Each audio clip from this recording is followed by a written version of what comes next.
जब तक है जोश जवानी बिगड़ी हर बात बनानी। जब तक है जोश जवानी बिगड़ी हर बात बनानी। होने न पावे अत्याचारे नादान मुसाफिर। होने न पावे अत्याचारे नादान मुसाफिर। सतगुरु से करते जाना प्यारे नादान मुसाफिर। सतगुरु से करते जाना प्यारे नादान मुसाफिर। नमस्कार दोस्तों, मैं अविनाश दास रेशनल कबीर यूट्यूब चैनल में आप सबका हार्दिक स्वागत करता हूं। साथियों, यदि चैनल में अभी तक चैनल को सब्सक्राइब नहीं किए हैं तो चैनल को सब्सक्राइब जरूर करें, शेयर करके अपने साथियों तक पहुंचाएं, हर ग्रुपों में पहुंचाएं। इस चैनल का उद्देश्य किसी भी जाति, धर्म, संप्रदाय या व्यक्ति विशेष को आहत पहुंचाना कतई नहीं है। दोस्तों, इस चैनल का उद्देश्य है तर्कशीलता को बढ़ाना, वैज्ञानिक सोच को समाज में स्थापित करना और मनुष्य के प्रति प्रेम, दया, करुणा का व्यवहार करने के लिए मन को प्रेरित करना, इतना उद्देश्य है दोस्तों। और इस उद्देश्य में आप सब सहयोग करें, चैनल को जन जन तक पहुंचाएं। मैंने एक गीत गाया है, उस गीत का मैं अर्थ बता देता हूं। बाबा साहेब डॉक्टर अंबेडकर ने कहा था, जुल्म सहने वाला जुल्म करने वाला से बड़ा गुनहगार होता है। हमारे पूर्वज क्या करते थे, क्या नहीं करते थे दोस्तों, लेकिन आज हमें क्या करना है ये तय करना पड़ेगा। जुल्म पर जुल्म होते जा रहे हैं और उनके प्रतिकार के लिए हमें एकजुट होना चाहिए और संवैधानिक तरीका से उनका प्रतिकार करना चाहिए। इसके लिए मैं ये गीत गाया कि जब तक है जोश जवानी बिगड़ी हर बात बनानी। हम बूढ़ा हो जाएंगे, लाठी टेक के चलेंगे, उस समय हम कुछ नहीं कर सकेंगे दोस्तों।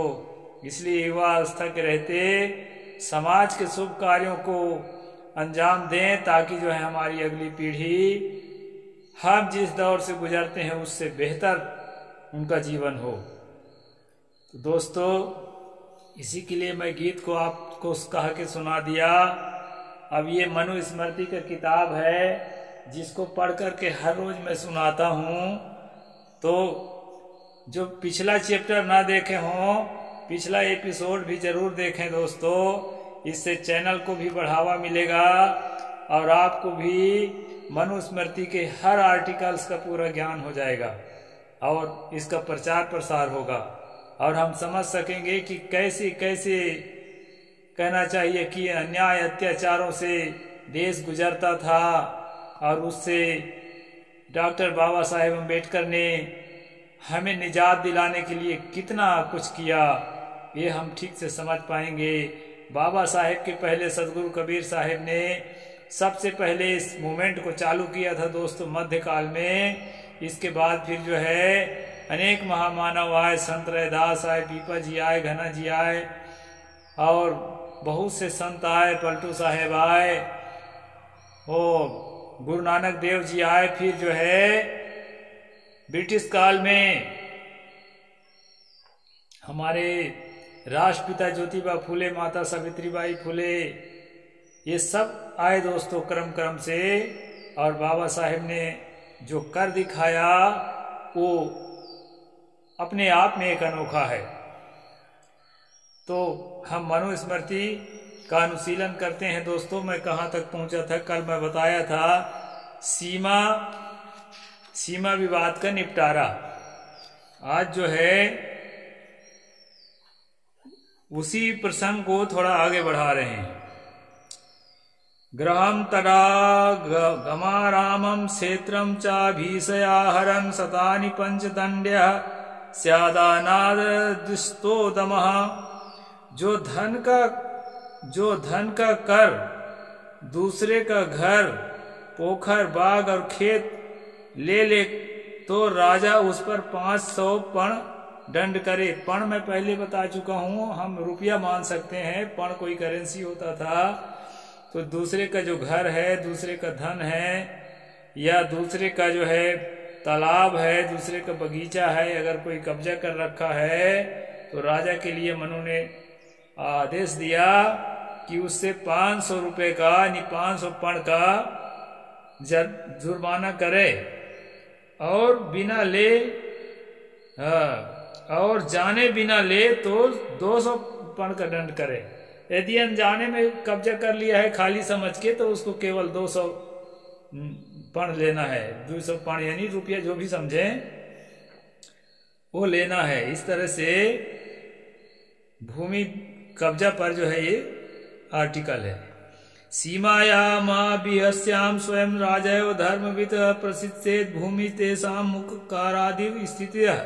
साक्षी और चिन्हों के अभाव में स्वयं धर्मज्ञ राजा ही 2 गांवों के बीच का वह झगड़ालू भूमि उन लोगों को दे दे जिन्हें देने से उपकार हो। यही शास्त्र की स्थिति है। यानी अगर विवादित जमीन है तो राजा जो है अपने तरफ से अगर समझौता नहीं हो पा रहा है तो उस विवादित जमीन को कहीं दान कर दे, कहीं चैरिटी में दे दे। ऐसा जो है यहाँ मनु बता रहे हैं। येषो खिलना भीतो धर्म सीमा विनिर्णय अतः ऊर्ध्वं प्रोक्षामि वाक्यारूप्य विनिर्णयम्। सीमा के निर्णय में संपूर्ण धर्म तुमसे कहा, इसके अनंतर अब कठोर भाषण के दंड का विधान कहते हैं। यहाँ तक सीमा विवाद का जो निपटारा है दोस्तों ये पूरा हो गया। अब आगे जो है गाली गलौज में जो धारा लगता है, यहाँ धारा नंबर नहीं है, श्लोक नंबर है। श्लोक नंबर 267 से श्लोक नंबर 270 तक जो है गाली गलौज के संबंध में यहाँ बताया है कि कैसे गाली गलौज का जो है किस तरीके से सजा दिया जाए। इसमें बताया है सतम ब्राह्मणमाकृष्य क्षत्रियो दंडमर्हति वैश्यो अर्धशतम द्वे वा शूद्रस्तु वधमर्हति। यहाँ पर कहा है दोस्तों ब्राह्मण को, चोर चंडाल इत्यादि को। दोस्तों गांव में जो चोर चमार और चोर चंडाल शब्द प्रचलित है, इस शब्द का अर्थ क्या है? चोरों से तुलना करते हैं चंडाल को। चंडाल एक जाति होती है जिसको आज हम लोग वाल्मीकि जाति कहते हैं, दलित समुदाय में आता है।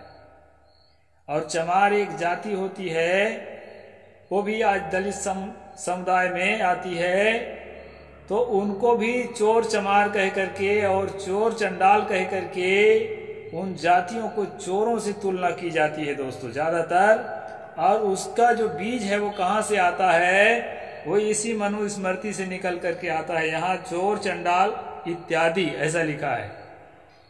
मतलब चोर तो दंडनीय है ही है, चंडाल और चमार जो है ना नहीं भी चोरी की है तब भी वो जो है उसी के समान है। ऐसा जो है यहाँ मनु का विचार है दोस्तों। तो इसको हमें समझना चाहिए, इस विचार को आपको स्वीकार करना चाहिए। ऐसा मैं नहीं कह रहा हूं, जो विचार है उसका खुलासा कर रहा हूं, एक्सपोज कर रहा हूं, खुलासा स्पष्ट कर रहा हूं। तो यहां पर क्या कहा है दोस्तों? ब्राह्मण को चोर चंडाल इत्यादि कटु वचन कहे, वचन कहने वाले क्षत्रिय को 100 पण। यदि ब्राह्मण को चोर चंडाल चोर चमार ऐसे शब्द बोल दिया कोई क्षत्रिय, इसका मतलब ये है कि कोई क्षत्रिय अगर ब्राह्मण को चोर चंडाल बोल दे, चमार बोल दे, इस प्रकार गाली दे दे, ये गाली का शब्द है उसके लिए। हमारे लिए तो स्वीकृति का शब्द है, लेकिन उसके लिए गाली का शब्द है। तो अगर कोई क्षत्रिय बोला है तो 100 पण यानी 100 रुपया का उसका जुर्माना होना चाहिए। मूल्य में ज्यादा है, $100 भी कह सकते हैं हम। पण का मतलब वही कुछ है। वैश्य को 150 पण। अगर ब्राह्मण को चोर चमार या चोर चंडाल कह के गाली देता है क्षत्रिय, तो उसको जो है 100 पण का दंड है, जुर्माना। और अगर वैश्य गाली देता है ब्राह्मण को तो उसको 150 पण का है। यदि एक ही अपराध के लिए क्षत्रिय के लिए अलग सजा है दोस्तों, और वैश्य के लिए अलग सजा है। फिर क्या कहते हैं, ये 150 या 200 पण, दो तरह की बात बताई है। करे शूद्र को प्राण दंड करना चाहिए। अगर शूद्र ब्राह्मण को चोर चंडाल या चोर चमार कह के गाली दे दे तो उसकी जो है मृत्यु दंड देना चाहिए, उसको सूली में या फांसी में लटका देना चाहिए।